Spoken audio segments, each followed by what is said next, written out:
So, I have a long history with Spyro. In fact, Spyro was pretty much the first game I ever played.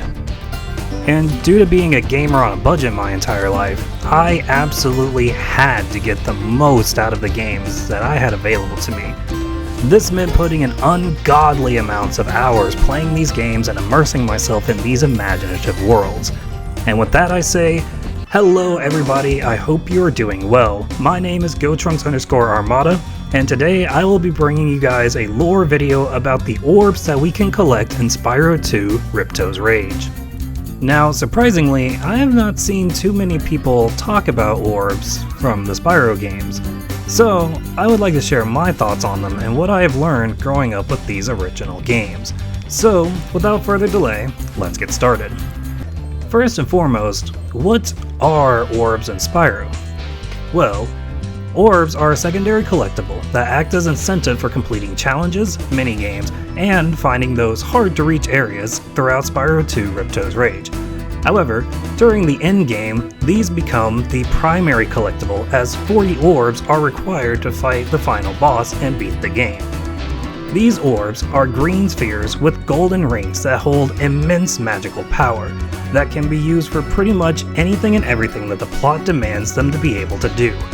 Such feats include being able to power a super portal that can travel to any world, including those in different realms. We see this super portal being used to send Spyro to Dragon Shores at the end of the game. This also allows Hunter to go and hang out with Spyro, which we see him in the Dragon Realms at the very beginning of Spyro 3 Year of the Dragon. This also allows Professor and Elora to travel to the Forgotten Worlds, which we see them in toward the end of Spyro 3 Year of the Dragon. This super portal is very powerful and is powered entirely by only a handful of orbs. We can also see that these orbs are capable of holding the power of power-ups that we find within the power-up gates all over Avalar that grant Spyro a very brief use of these super power-ups, which include Super Fireball, Super Charge, and even a Plasma Bomb, which is exclusive to the orb specifically and cannot be found in any power gate within Avalar. Now, that was a bit of a confusing sentence, so let me explain a little bit better and in a slightly more detail. In Spyro 2 Ripto's Rage as well as Spyro 3 Year of the Dragon, in every world you can find one of these power-up gates that grant Spyro certain powers and abilities for a short time, depending on which power-up gate he passes through. Some of these gates include power-ups such as the Super Fireball, the Super Charge, the Super Flame, Ice Breath, the ability to fly, and even invincibility. However, during the final boss of Spyro 2, in order to assist Spyro in doing damage to the smallest of the trio of bosses, which is Ripto himself, the Professor, along with Zoe and some of her fairy friends, experiment with ways to charge these orbs that Spyro has collected throughout his journey, the minimum being 40. To throw them on the battlefield to allow Spyro to use them as temporary power-up gates themselves. These tiny orbs, if collected 3, will have the ability to grant Spyro a very brief use of these super-powered abilities. But the catch is, he has to have all 3 of these orbs to activate the power-up. A quick side note is that they don't even need to be the same kind of orbs either. Different power-ups will be reflected with different colors of orbs, and any combination of these 3 will do the job. The only catch to this is whatever the last orb collected will activate that power-up instead of any of the ones gathered before.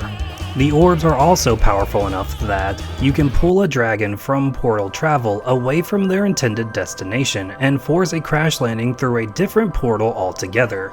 This is how Spyro arrived in Avalar to begin with, as he originally planned to take a portal from the Dragon Realm straight to Dragon Shores.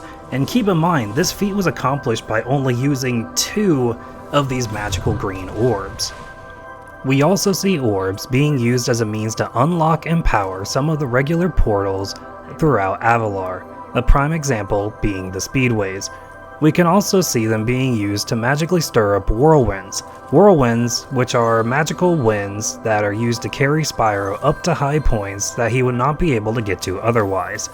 And finally, we see them being used as a means of forcing open doorways that are magically locked shut as a sort of gatekeeping to keep Spyro from progressing throughout the castle, usually implemented by Ripto or one of his minions. In fact, the final door to Ripto himself is magically sealed and takes 40 orbs to open. These little things are massively powerful, because they're able to undo the magic set forth by the power crystal infused with Ripto's already existing magic. But what if I told you we saw these orbs before we traveled to the realms of Avalar? Yeah, the first time we actually lay eyes on these little magical balls is actually during the first Spyro game, Spyro the Dragon. I know, kind of far-fetched, but let me explain. You see, it is explained in lore in the opening cutscene of the gameplay that Nasty Nork has recently found a spell that turns dragon gems into warriors for his cause. This is why whenever Spyro defeats an enemy, it drops a gem that Spyro collects. However, once the gem is collected, should Spyro leave and come back or restart the checkpoint for any reason, we notice that when Spyro defeats the same enemy a second time, these tiny little silver balls drop instead of the gem that we collected before. This implies that instead of wasting more gems to revive these fallen warriors, Nasty Nork has used whatever these tiny little balls are as a supplement for these gems. And upon taking a closer look at these gems, we see these tiny silver balls that have tiny silver rings that surrounds them. Very similar to the physical description of the versions that we see in Avalar, just small and silver. So aside from their size and color, what else is different about these orbs compared to Avalar's orbs? Well, right off the bat, we know that these orbs are not as powerful as the ones that we come across in Avalar, for they do not really do anything other than act as a replacement for whatever spell Nasty Nork uses to create the minions to begin with. And if you collect 20 of these from the fallen enemies that you defeat, fill up a little ring around Spyro's head figurine in the upper right corner of your screen, this allows Spyro to acquire an extra life. And that is the only thing that these little orbs do in the game. But what exactly does giving Spyro another life really mean within the context of the lore? Surely, Spyro is not actually dying on his adventures over and over again, and these little orbs could not possibly be powerful enough to reverse death, right? Well, no, they do not revive him from death. In fact, in Spyro's universe, Spyro never truly kills any of his enemies. Instead, he just defeats them. Which means, I guess it's a safe way of saying he just beats them up, knocks them out, or runs them out of town, and that's the day saved. Hooray. However, this being a video game, Spyro can also fall in combat, both figuratively and literally. In Spyro 1, whenever Spyro frees a dragon or steps on one of their platforms, he is saving his progress, which could be useful should he ever run into trouble, Spyro. Sorry. Anyway, these dragon platforms serve as a checkpoint system, which Spyro will always be taken to should he be defeated at the cost of one of his lives. So, what does that mean in lore to have Spyro lose one of these lives? Well, the lives in Spyro are only acquired in two ways. First is by collecting 20 of these little orbs, and the second is by finding these tiny little purple scaled dragon tests that when you break them open, drop a tiny little dragon statue. Now the interesting factor about this is both the dragon statue and the little orbs seem to be made from the same material, seeing as Spyro needs 20 of these little orbs to be able to fire burn them down and craft one of these statues to represent his life counter. The other interesting thing about these is that it seems that the dragon crystal is a mere reflection of the same giant dragon crystals that Nasty Nork's spell transformed all the dragons of the dragon realms into. But that's a lore dive for another day. Now, these little silver dragon statues are the only lives Spyro pick up and add to his life counter, which means Spyro probably uses these 20 little orbs that he picks up from his secondary fallen enemies, melts them down with his fire breath, and sculpts them to a new fully functional dragon statues. So, to recap, the orbs in the dragon realms are smaller, silver with silver rings, and are only good for one singular task, while the Avalar's orbs are larger, green with gold rings, and are also much more powerful with various uses. However, both of these variants do have one thing in common, and that is that they are both only used by those who do not possess magic. In Spyro 1, the silver orbs are only used by Gnasty Gnorc. We know this because the only way to collect these orbs is by defeating the minions that you have already collected the gems from. This forces Gnasty to use the silver orbs instead of the gems as a substitute. However, in Spyro 2, only the professor really knows about how to use the orbs in Avalar. All of the other minor characters you find throughout the world either mistake these orbs as random objects or don't know what to do with them, or make very vague claims that don't really mean anything. This implies that these orbs haven't really been around very long and are possibly even new to the realms of Avalar. For if they had more presence in their history, wouldn't these characters know more about orbs and what you could possibly use them for? That said, the only characters who do know anything about the orbs are the Professor, Hunter, and Elora. This means that the orbs are used by non-magical creatures to give them access to magical abilities. And I know you're asking, what do you mean, as Gnasty Gnorc is absolutely magical and everything in the first game is done thanks to using nasty spells. While this is true, however, I believe we have another instance of new magic being brought to a character who originally didn't have magic and has recently acquired it. Let me explain. In Spyro 3 Year of the Dragon, it is established that magic in the world comes from the dragons themselves, and without them, the magic in the realm will all dry up. In the Forgotten Realms, the dragons were believed to be extinct over 1,000 years ago, but in reality, they were only banished by the sorceress because of some minor disagreements. Over time, all of the magic began to slowly fade away, causing the world's portals to shut down until Spyro came along and started finding and hatching these baby dragon eggs all over the worlds throughout the realms. Funnily enough, we can also witness this effect in Spyro 1. The 5 main dragon realms in the home world consist of the Artisan's worlds, the Peacekeeper's worlds, the Magic Crafter's worlds, the Beastmaker's worlds, and the Dreamweaver's worlds. All of these worlds are all magical in their own unique ways, and they are all being invaded by Gnorcs that are using technology of all different kinds to carry out their attacks.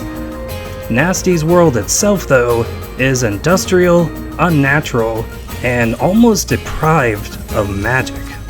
In all the other worlds, we see magic portals, vortexes, magic whirlwinds, and other different traces of magic varying from world to world.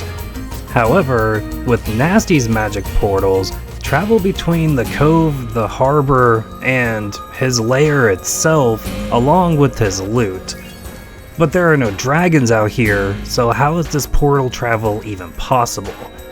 Well, Gnasty Gnorc is able to use this magic due to having access to these little silver orbs, probably being mined somewhere, maybe over the ocean and shipped back to the cove and harbor. Maybe it's used to create magical devices as he tries to figure out these magical properties that he's recently discovered. Gnasty Gnorc has been able to simulate the magic of dragons through these giant dragon heads that we find throughout his home world that are used to power the portals that contain within their mouths.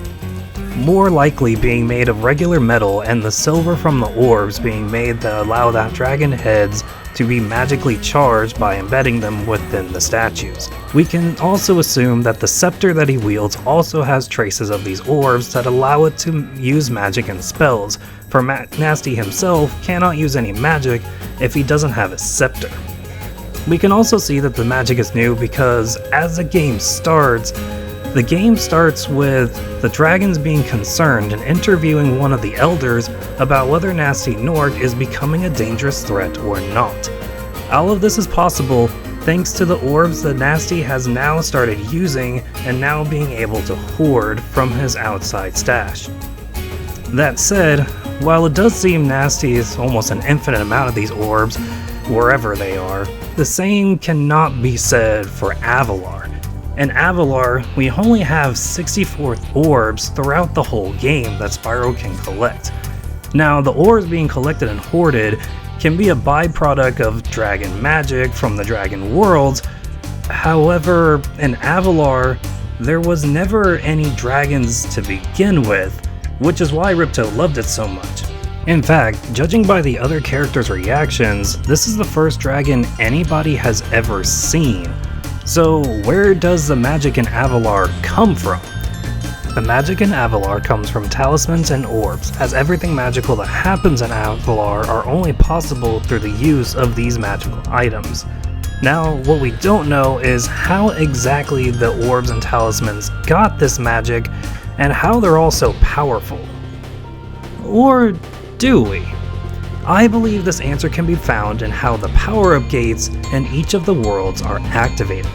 In Spyro 2, each time Spyro defeats an enemy, it will release a spirit particle. The spirit particle will be used to power up the power-up gates in that world. If a power-up gate isn't active, then Spyro needs to defeat more enemies. These power-up gates, like many other magical artifacts in the game, were invented by the Professor, which means that the Professor is generating magic power from the spirit particles of the inhabitants of Avalar itself. Now, thankfully, we've covered that nobody dies, they just get defeated, right? So eventually the spirit particles leave the power-up gate and return to the inhabitants, and they wake up and go about their day. So, understanding the technology to create these power-up gates, generating the magic from the Avalarian spirit particles, and take this concept to the next level, maybe you get orbs? After all, we have already seen that orbs can be infused with the powers of the power-up gates, as Spyro uses them during Ripto's fight to introduce powers that no one has ever seen before. Another interesting detail is that a lot of enemies Spyro faces are just Avalar inhabitants that are fighting amongst themselves, and Spyro just instantly helps whichever side can give them a talisman for that world. So if the residents are already going to be fighting amongst each other, defeating each other, and creating these spirit particles anyway, why not take advantage and create the orbs that we see the Professor use? However, there is one issue here. Where the spirit particles are able to leave the power-up gates, the orbs seem to be sealed with that golden ring, keeping the magic inside unless being used to power something. So this would suggest that the unfortunate inhabitants whose spirit particles were used to power the orbs just could not get back to their bodies. But like we went over, that nobody actually dies in this game, and that everybody only gets knocked out temporarily and wakes up later, right? Oh. So, one interesting fact to note is that if Spyro manages to beat all of the skill point challenges in the game, he unlocks in the back of the guidebook, in the epilogue, something called Basil the Explorer's Faunus Martis. And this depicts the extinct creatures of Avalar. This shows 10 different species that have gone extinct with no context as to how or why. And yes, these are canonically dead. They are not just defeated, they are not just knocked out, they are dead. One of the things that Avalar's orbs do that the Dragon Realm's orbs do not do is they bounce endlessly. However, depending on which version you play, if you play Reignited or the PS1 version, in the Reignited version they don't bounce, they're kinda like off-brand talismans. It's a little weird. In the PlayStation 1 version though, they actually have their own characteristics and they bounce. Anyway, we could go into comparisons in further detail on a different video. But for Spyro 2 Ripto's Rage for the PS1, whenever Spyro finds an orb that's in a hard-to-reach area, the orb is constantly bouncing up and down as we hear it go. Perhaps the reason it is bouncing up and down is because it has a trapped spirit particle, and one of the extinct Avalarians is trying to get out, but it can't because of the sealing of the golden ring. So now we have a theory that Nasty Nort creates his version of magical orbs from this mysterious silver metal, and the professor maybe creates his magical orbs from harnessing the extinct Avalarian soul and using them to bring magic to Avalar's worlds. If all of this is true, then Alora, Hunter, and the professor, you guys have a little bit of explaining to do. But if you like this explanation of orbs and Spyro, please hit the like button, subscribe to my channel, and even leave a comment telling me your thoughts and recommendations, because I do have other topics that I would love to make a lore video into. Until then, my name has been GoTrunks_Armada. I hope you enjoyed and have a wonderful day.